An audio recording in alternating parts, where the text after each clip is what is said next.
Hello, extraordinaries, and welcome to another episode of the High Performance Consciousness Podcast. My name is Matthew Paddy, and again, I will be your host for today's episode, which is all about bending reality number 2.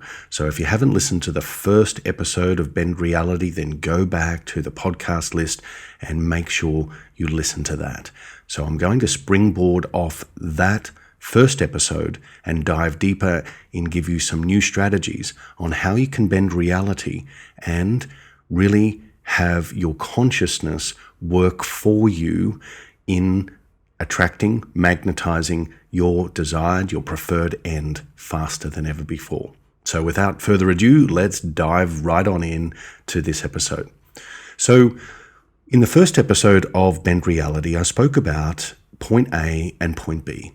And quite often we will have a goal or an intention, a desire that we want fulfilled outside of us. We will project it from where we are right now, which is point A, and we'll look towards some point in the future to realize that desire. The problem with this is that you end up staying where you are in the current reality and trying to fix all the non-preferred experiences and the perceived problems that you are observing and experiencing through your senses in your current reality before you allow yourself to actually experience your new reality ahead of time. So looking from point A, we're looking towards the future, which means we're not actually in it. We're observing it, but we have not given it any feeling. Therefore, we have not given it any magnetized energy. We're not magnetizing the energy because we're not moving our body, which is an expression of our subconscious mind. We're not moving that into a new reality, i.e. our preferred future. So when we start to look at bending reality at another level, instead of looking forward, we can start to look back. Now, when you start to think about past, present, and future, they are all concepts, and we're all enrolled in the idea and the concept that there is a past and that there is a future from the vantage point of now, from this present moment, when in fact, there is no past and there is no future.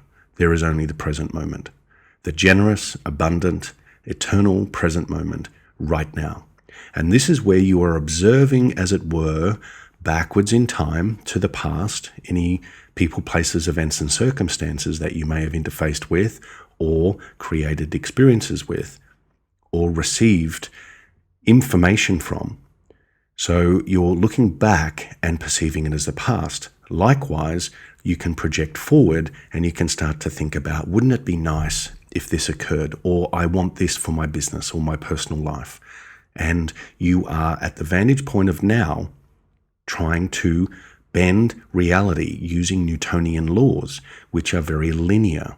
Remember, Newtonian laws means that you must pass from point A to point B. And as you move through the space between point A and point B, you are experiencing time, because it takes time to get from one destination to another. It's like me being on this road trip, which is what I'm on right now as I'm recording this. So I'm 6 weeks into my 2-month freematic nomad road trip around Queensland and Northern Territory in Australia. And where I'm recording this is from the Red Centre. It's from Uluru in the outback in the Northern Territory, a very, very special place. So from this perspective, we find it very difficult to collapse space-time in this concept that there is a past and there is a future. When you can transcend the linear model, the Newtonian model that says you must travel through spaces to experience time, you collapse the present and the future, the past and the future into now. The past and the future all come into now. So as you're observing what you deemed as the past, you can change the past. Now, there's been countless studies on this, and you can look them up, and they are mind-bending because and reality bending at the same time, because they break normal. They break your linear concept of reality, what you have been taught, shown, and validated for yourself to be true. So remember that your environment is everything. Your internal environment must receive greater attention than your external environment. And so when we project ourselves back into the past and feel good about it, bad about it, indifferent, whatever it may be, we are essentially separating ourselves from time-space. So let's just talk about that for a moment. Space-time is infinite spaces and limited time. And this is where you feel incoherent. Your heart and mind are incoherent. Okay? So they're not operating as one. There isn't a single currency, a single frequency that is operating or unifying both heart and brain. And so we find that we come face to face with challenges or frustrations that we need to hustle, grind in order to force change in our outer world. But if we invert that as from the third dimension and we connect ourselves to the fifth dimension, which is time-space, essentially we have infinite time and limited space. Limited space because there is only now. And when you can bring yourself, your brain and your heart into a coherent state of now, the eternal now, it means that everything, absolutely everything, can be upgraded and changed, determined by your preferences. So go back and listen to that again. Everything can be upgraded and changed. Your concept of the past in the fifth dimension exists now. It changes in this now moment. So if you had an argument, or you lost a client, or something didn't go your way, whatever it may be, you can rewrite the signature, the electromagnetic signature of that previous event that your body recorded through your emotions. You can rewrite that. So that's what I want to talk about today and encourage you to try this exercise. And remember, the subconscious, which is the direct path to the quantum field, actually loves repetition. So if you do this every single night, you will experience a greater sense of being, a greater sense of magnetism, and a greater sense of peace and confidence in your ability to reshape your reality and bend reality around what you desire. So this is key, really key. So before you go to bed every night, and you can make this part of your success stack if you want to, the morning and evening routine, and I go into this in a lot more detail with my private clients, is there are 3 R's, and we're going to cover some of those in this episode. The first R is to review your day.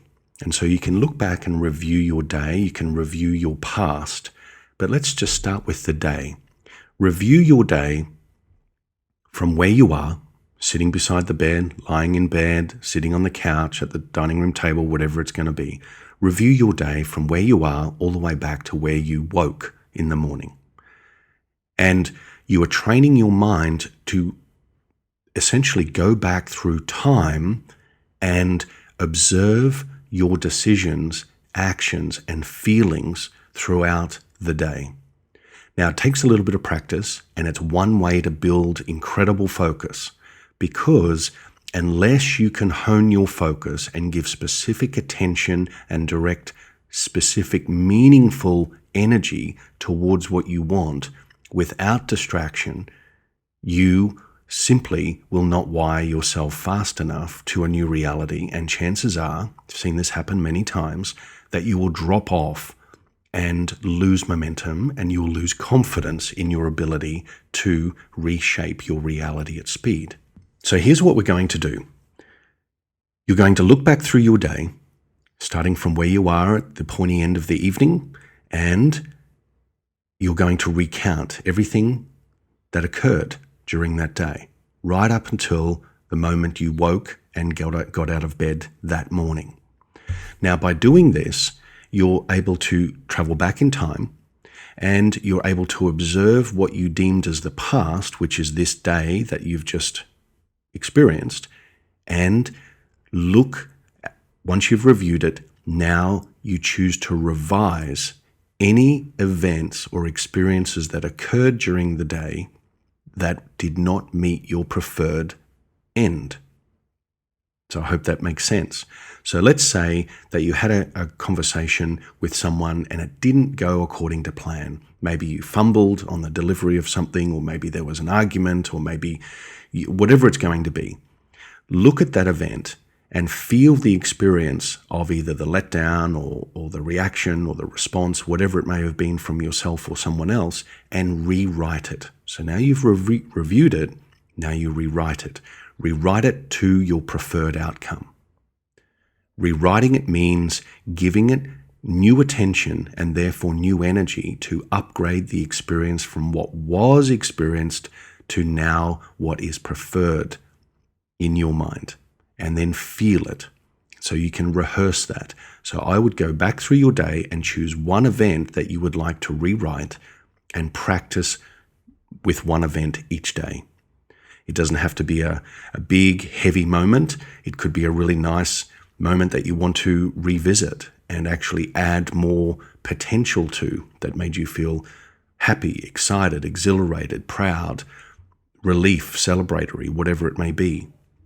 But you choose one event, and in choosing one event, you rehearse. After you've rewritten it and you've upgraded it, now you rehearse that over and over and over again. I would do that at least 7 or 8 times.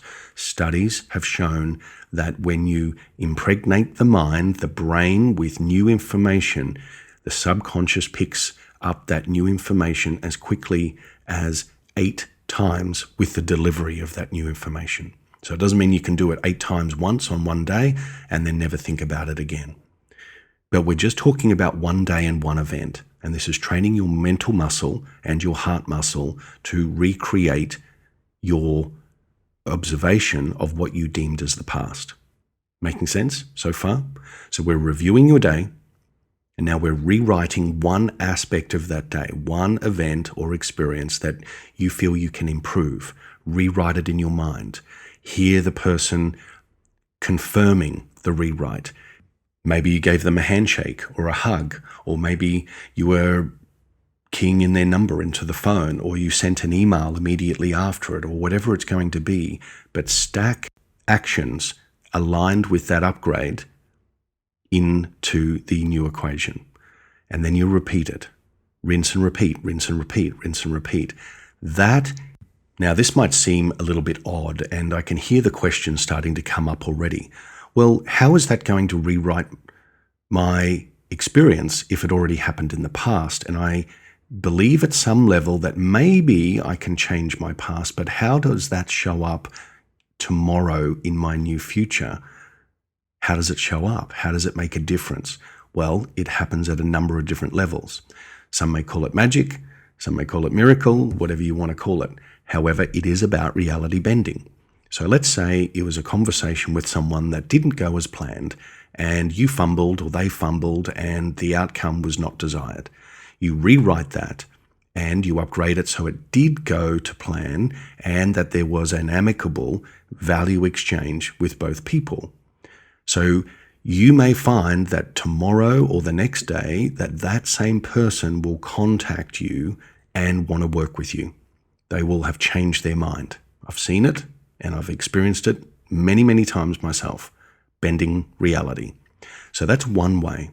Another aspect that you may experience, and this is closer to what will occur more times than not, is you start to build a new bridge of incidence, which means you are now forgiving any resentment or pain or frustration or anger or apathy, whatever it may be. You're resolving that in this day, which frees up the energy and charge that was held in bondage from your perspective of viewing the past. Now that energy is freed up, it now is mobilized and able to be used creatively and directed towards your preferred experiences. So what you end up doing is You feel better upon waking the next morning. You feel lighter. There is a contagion that occurs and momentum from one day to the next, which is why I want you to repeat this. So it isn't, I'd say, an advanced strategy for those that really, really, really want to bend reality. Review your day, pick a point, an event, an experience, rewrite it, and then rehearse the upgraded version of that. Because what finds you in tomorrow, the perception of tomorrow, is actually an upgraded experience and an upgraded level of awareness next time you come face to face with a similar or the same event. Does that make sense? So you're discharging the energy of the perceived past and any negativity or contraction around it, and now you're mobilizing that energy, freeing it up in your nervous system and in your neurology so that it can be used effectively and directed towards that which you prefer instead. And it finds you through a bridge of incidence the next day and the next day and the next day through how you feel, how you think, how you operate during your day. So your confidence level increases, your level of certainty increases. You're now moving out of survival and into relief, because survival is a trapped state. It's actually frozen in time. Fear and survival is baked into the architecture of a painful past or a resentful or a regretful past. So to liberate the frozen energy, the fixed and stuck energy, is to actually free yourself so that you can experience new realities, those which are preferred to you, instead of carrying forward all the pain and all the guilt or shame or disappointment that are built up day in, day out by not addressing what you desire, by giving your attention instead to what you don't desire. So let's flip the world upside down. The upside down world, right side up. Remember that? So give that a go, and I would do it for at least 28 days. I'm not talking one night or 3 or 7, whatever it's going to do. Journal what happens each day. So you are observing the changes that are occurring, how you feel, how the external world starts to reshape itself, how there's a release of energy and a transformation of energy from one type of experience to new elevated types of experiences. And you may see that this outflow occurs in your relationships, in your finances with unexpected wins, also in your business. Maybe there's invitations that start to come in. You know, having just started to work with a couple of new people privately, within one conversation, opportunities start flying through the door. Not because they didn't exist before, they always existed, but because now the vibration of the person is ready to see the opportunity and to receive the opportunity, because now we're not baked in a frozen state in the past, feeling resentful, regretful, or apathetic towards what we can and what we believe we should experience in this life.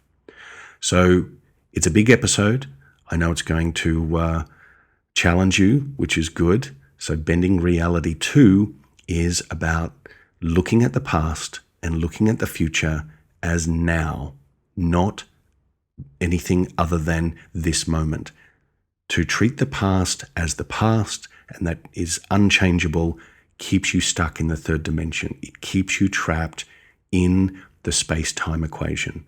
To move to the fifth dimension means that you are moving to a higher octave of awareness and mastery of the self. You are objectively looking at the past and the present from this precious now moment and choosing through the power of your mind to bend the reality, the perceived experiences of the so-called past using your mind, using your state of preference. By moving into the fifth dimension, you're moving into a coherent state of what you think and how you feel towards the new upgraded events that you have observed, rewritten, and rehearsed from your perceived past.